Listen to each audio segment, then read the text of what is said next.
Today, Chicago's mayor says police won't assist any federal troops deployed in the city.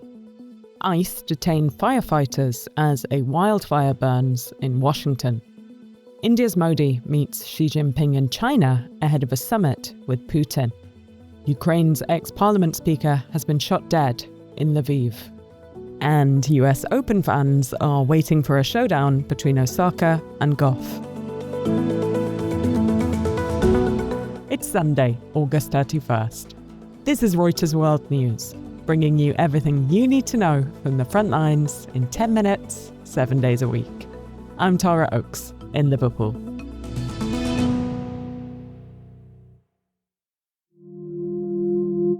Starting in Chicago today, where the Democratic Mayor Brandon Johnson says police will not aid federal troops deployed to the city. We have received credible reports that we have days, not weeks, before our city sees some type of militarized activity by the federal government. Signing an executive order stating that Chicago police will continue enforcing local laws, but will not assist with patrols, arrests, or other law enforcement actions alongside federal officers. We do not want to see tanks in our streets. US President Donald Trump has threatened to flood Chicago with National Guard troops and immigration and customs enforcement agents. As you all know, Chicago's a killing field right now, with the stated aim of combating crime. Chicago has long had a reputation as a city with an elevated crime rate. And there have been more than 1,200 shootings in the city so far this year. But Chicago's fatal shootings are down more than a third compared to the same period last year. Our producer Christopher Walljasper is based in Chicago. He went out to go and see how the locals are feeling about the idea of federal troops stepping in to address crime in the city. My name's Todd Jackson. I live in Chicago. Todd Jackson, who works in early childhood education, says the idea of Trump deploying troops to Chicago evokes troubling past altercations in the city. Back in the 60s, this city, parts of this city, particularly people of color, were traumatized by the National Guard. I mean, I know adults that still talk about it. But not everyone is opposed to the idea of Trump intervening. Mike Wyatt, been in Chicago my whole life. Mike Wyatt works in IT and says the city is noticeably less clean than it was a decade ago. I thought, would they just let everybody out of jail? This place was a mess. People walking everywhere, no shirt, no shoes. He says he doesn't have faith in the mayor or the governor and welcomes outside intervention. I implore any kind of assistance that we can get to help improve the city. 2 firefighters who were responding to a wildfire in the state of Washington have been detained by US border agents and are being held at an ICE detention center. That's according to US Representative Emily Randall, a Democrat who represents the district where the detention center is located and the fire is burning. She says she was not allowed inside the detention facility when she made an unannounced visit, but that officials there confirmed they are holding the 2 people involved in helping fight the 9,000-acre Bear Gulch fire in the Olympic National Forest. This has me asking myself, why is ICE hiding folks that they detain from their member of Congress? Why are they refusing us entry? What are they trying to hide from us?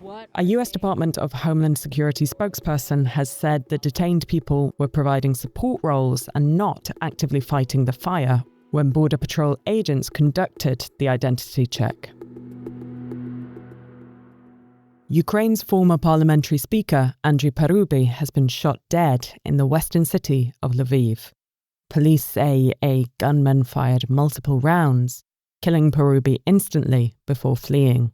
Parubi was a key figure in Ukraine's pro-European Union movement and national security leadership. Law enforcement have not yet communicated a motive or suspect. Israel has carried out an airstrike on Yemen's capital, Sana'a, killing the Houthi-run government's prime minister. That's according to the head of a Houthi Supreme Political Council. Israel says it targeted the defense minister and other senior officials and is verifying the outcome. It's the first such attack to kill senior Houthi officials. Indian Prime Minister Narendra Modi has met with China's Xi Jinping in Tianjin, his first visit to China in over 7 years.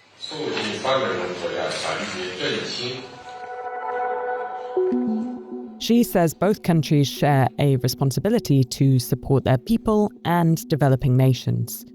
Modi says India is committed to improving ties with China and confirmed a new border management agreement after years of tension.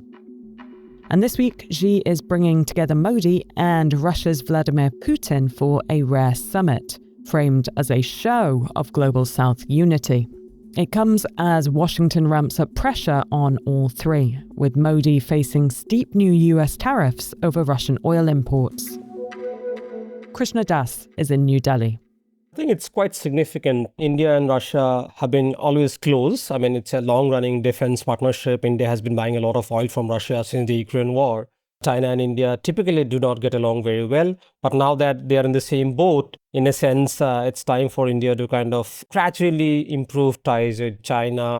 There could be some good outcomes between India and China.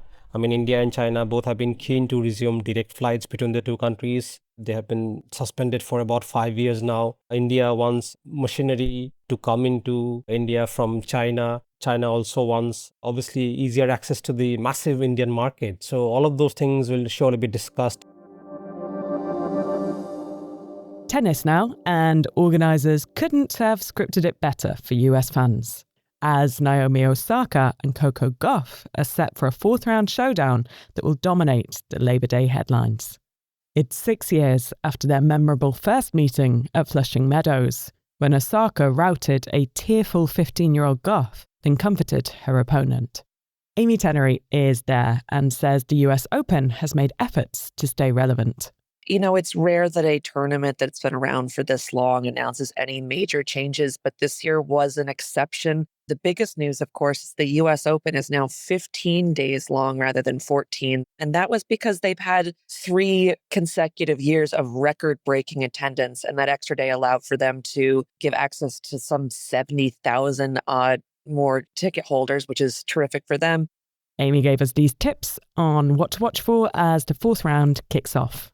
On the men's side, you know, it's looking like a lot of familiar names are going to be going the distance potentially. We have Carlos Alcaraz, who in the third round extended his record since April to 42-2. So he's looking in extraordinary shape. Also, Novak Djokovic, a name that many people are familiar with. He hasn't made it to a final of a major this year, but he is a 24-time Grand Slam winner, and he, of course, fills seats anytime he shows up to Flushing Meadows.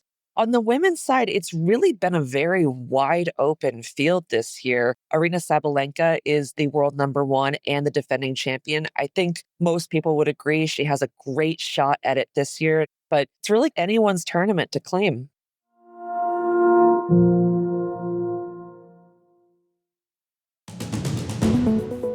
Today's recommended read is from our photo archive of when Hurricane Katrina hit New Orleans 20 years ago. Our photographer Carlos Barria was one of the first ones to capture Katrina's landfall in Florida, days before it hit New Orleans.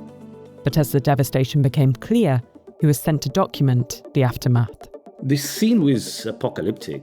Empty roads, abandoned cars, bodies of people on the highway. Add the heat and the humidity to this equation, and it was just like a horrified picture. You can see Carlos's pictures from the time and the work of our other photographers by following the link in the pod description. For more on any of the stories from today, check out Reuters.com or the Reuters app. Don't forget to follow us on your favourite podcast player, and if you're listening on a smart speaker, just ask for the latest news from Reuters, 7 days a week. We'll be back tomorrow with our daily headline show.